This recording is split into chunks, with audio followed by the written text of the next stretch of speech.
Friends, welcome back to the my new video guys at my YouTube channel. Today friend, we are going to talk about guys color correction, how to turn on in our Poco phone. Friends, you want to on your color correction in your Poco phone, so how can you on it and how can you use today? I will show you in this video guys.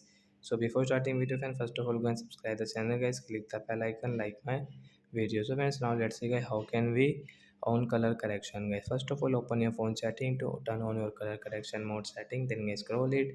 As you can see this type of setting, friends, click on your phone additional setting guys, tap here guys, then guys scroll friends, you can see accessibility setting guys, tap on accessibility guys. You can see this accessibility setting guys, you can use from here. So guys you will have to click on guys this vision setting.